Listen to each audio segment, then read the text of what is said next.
നമസ്കാരം, ജനത ഓൺലൈനിലേക്ക് സ്വാഗതം. ഈ വീഡിയോയിലേക്ക് കടക്കുന്നതിന് മുൻപ് ഒരു കാര്യം ഓർമ്മിപ്പിക്കുന്നു. നമ്മുടെ ചാനൽ സബ്സ്ക്രൈബ് ചെയ്യാതെയാണ് നിങ്ങൾ ഈ വീഡിയോ കാണുന്നതെങ്കിൽ നമ്മുടെ ചാനൽ ഒന്ന് സബ്സ്ക്രൈബ് ചെയ്യുക.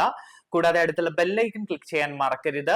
പേരൂർക്കടയിൽ ദളിത് യുവതിക്ക് പോലീസിൽ നിന്ന് ക്രൂരമായ മാനസിക പീഡനം ഏറ്റുവാങ്ങേണ്ടി വന്നത് കേരളത്തിൽ വലിയ വാർത്തയായിരുന്നു.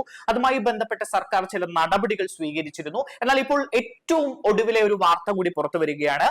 പേരൂർക്കടയിൽ ദളിത് യുവതിക്കെതിരെ വ്യാജ കേസെടുക്കുകയും സ്റ്റേഷനിൽ മാനസികമായി പീഡിപ്പിക്കുകയും ചെയ്ത സംഭവത്തിൽ ഒരു പോലീസ് ഉദ്യോഗസ്ഥനെതിരെ കൂടി ഇപ്പോൾ നടപടി ഉണ്ടായിരിക്കുന്നു. പേരൂർക്കട പോലീസ് സ്റ്റേഷനിലെ ASI പ്രസന്നനെ സസ്പെൻഡ് ചെയ്തിരിക്കുന്നു എന്ന വാർത്ത പുറത്തേക്ക് വരികയാണ്. സംഭവ ദിവസം സ്റ്റേഷനിലെ GD ചുമതലയിൽ ഉണ്ടായിരുന്നത് പ്രസന്നനായിരുന്നു. ബിന്ദുവിനോട് അസഭ്യം പറഞ്ഞതും ഈ ഉദ്യോഗസ്ഥനായിരുന്നു. കന്റോൺമെന്റ് അസിസ്റ്റന്റ് കമ്മീഷണറുടെ റിപ്പോർട്ടിനെ തുടർന്നാണ് ഉദ്യോഗസ്ഥനെ സസ്പെൻഡ് ചെയ്തത്. നടപടിയിൽ തൃപ്തിയുണ്ടെന്ന് ബിന്ദു മാധ്യമങ്ങളോട് പറയുന്ന സാഹചര്യമുണ്ടായി. കഴിഞ്ഞ മാസം 23-ാം തീയതിയായിരുന്നു തിരുവനന്തപുരം നെടുമങ്ങാട് സ്വദേശിനി ബിന്ദുവിനോട് പേരൂർക്കട പോലീസ് ക്രൂരത കാട്ടിയത്. ബിന്ദു ജോലിക്ക് നിന്ന അമ്പലമുക്കിലെ വീട്ടിൽ നിന്ന് 2.5 പവന്റെ മാല മോഷണം പോയതായി വീട്ടുടമ ഓമന ഡാനിയൽ പേരൂർക്കട പോലീസിൽ പരാതി നൽകുകയായിരുന്നു. തുടർന്ന് പോലീസ് ബിന്ദുവിനെ സ്റ്റേഷനിലേക്ക് വിളിച്ചു വരുത്തി വെള്ളം പോലും നൽകാതെ 20 മണിക്കൂറിലധികമാണ് ചോദ്യം ചെയ്തത്. ഫോൺ പിടിച്ചു വാങ്ങിയ ശേഷം വനിതാ പോലീസ് ഉദ്യോഗസ്ഥയെ കൊണ്ട് വിവസ്ത്രയാക്കി പരിശോധിക്കുകയും ചെയ്തു.